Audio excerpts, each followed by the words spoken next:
Donald Trump. Tell me what he did today and what's going to happen tomorrow. Okay, so now this is interesting, right? So he is trying to argue. This one's interesting. This one has real effects here in 2024. So this one is about, he is trying to argue in Georgia that the case should be thrown out. Now, I will tell you, as a lawyer, a lot of these arguments I don't think make sense. You know, saying that double jeopardy because he was impeached, I don't believe it. The immunity argument, pay attention to this one, where he says that his actions as the president, shield him from liability, both in the Georgia case and the federal election interference case. You might say, Jesse, come on now. Not so fast. I don't believe that a president is immune from everything, right?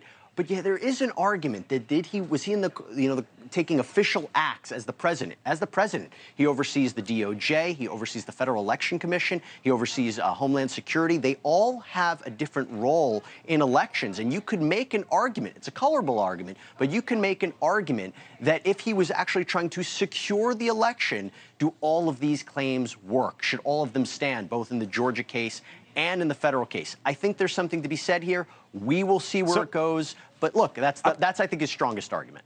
I'm curious, Jesse, then, if you could represent the former president or be Jack Smith, Fani Willis, what case would you rather, what side would you rather be on? I've always said the federal election interference case. I thought the Georgia case was a bit redundant. I actually think that it was a little bit tainted by political conflicts. So I would always say go with Jack Smith. I mean, look, I'm not in any part of these prosecutions. I think for him, the classified documents case, that's the one you really have to look out for more than any of them. I think that's the straightforward case. Okay. All right, Jesse Weber. Thanks, buddy. Appreciate it. We'll get you back soon. Thanks. Yep, you too. All right, meantime, President Biden today visited a historic black church in Charleston, South Carolina. Now, during his speech, the president took a jab at former President Trump and Nikki Haley over their recent comments about the Civil War. Well, let me be clear, for those who don't seem to know, slavery was the cause of the Civil War. There's no negotiation about that. All right, so he says there's no negotiation about that. The president referring to Donald Trump when he was asked about it, and the former president said this.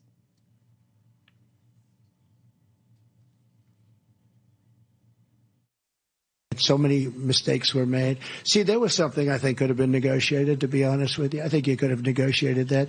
All the people died. So many people died. That is, I had not heard that. You had heard that? That is fantastic. That is primo Trump. I would have negotiated our way out of slavery and out of the Civil War. If it wasn't so serious, it would be hilarious. Oh, my His gosh. level of ignorance. Wow. You're going to negotiate the freedom from my ancestors, and what would that negotiation be? Okay, we'll keep half in slavery, we'll let half go, we'll give them 40 acres and a mule, and then we'll save the Union that way. That's not negotiable. We're talking about human people, humans who were treated as human chattel. Ron DeSantis today said Lincoln did what he had to do. When he was asked about it today, he did not come down on Donald Trump's side, Julia. He did not. And Ron DeSantis is seeing, sort of the cleanup Nikki Haley's had to do and, some of the pushback Trump is getting. But, just focusing on that Biden speech for a minute, not to get too off track here, one notable moment from that speech is when it was interrupted by hecklers calling for a ceasefire. I think it's so symbolic of the difficult road that President Biden has ahead within his own party, particularly with young progressives. We're seeing it play out in the polls. This is what everyone's talking about from this speech. So it's, this war is going to be something that's going to make it difficult for unless they resolve it. If you yes. I mean, you're right. The Democrats have a big tent. But this is a real issue with young voters. Yeah. In the recent polling, Trump is beating Biden with young voters by about 5 or 10%. And so one of the things we're going to talk about later is Barack Obama. But the reality is, no. Let's talk about it now. He's worried. He's worried about Donald. He's worried about the Biden operation and that Trump could actually win the thing in 24. Hogan. Well, the polls say he can win it in 24. No, I mean that's an open possibility. Clearly, he ought to be worried. And there was an argument that so many people on the right made, the DeSantises of the world, and Nikki Haley said this guy's unelectable. He's not going to win if you put him up. Now the polls show no, he's still beating Joe Biden in a lot of these key states. The demographic shift, of course, with African Americans, Hispanics, others kind of gravitating, young people going to Donald Trump.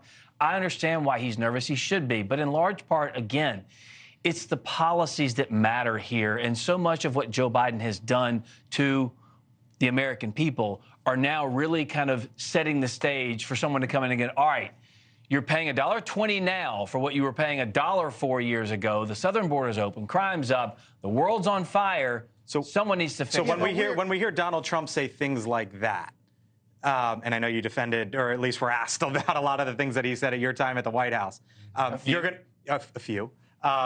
You point back to the policies. I wonder what your response to Trump would be on this particular topic. Yeah. I looked at it and I was just thinking to myself, because he does like to negotiate, right? At the time, as I recall, Lincoln had to make a lot of deals to get a lot is that right? Are you trying to tell me that Donald Trump couldn't handle Kim Jong-un, but he couldn't handle Kim Jong-un? But he wants to negotiate slavery. Exactly. We can't disarm North Korea. But the Confederacy was just going to go away because Donald Trump talked about it. Didn't say anything of the sort. I haven't talked to him about this, so it would be far be it for me to try and spin this or talk about what he was saying. But those comments will stop independents and even moderate Republicans doing the general from voting for Donald Trump. Worried about that or no? No. So he can... Because it comes to the policies, you think? Yes. Obama undermines Biden at Biden's peril. And the divisions inside the Democratic Party and the sniping, and we heard it from David Axelrod before, and here's leaking from Team Obama about what's wrong with Biden and all of this stuff. Joe Biden could certainly lose this election, and Democrats ought to act like it, and they ought to stick together. Yeah. Right. Thank you for watching, and make sure you go to joinnn.com to find NewsNation on your television provider. And don't forget to click the red subscribe button below to get more of NewsNation's fact-driven, unbiased coverage.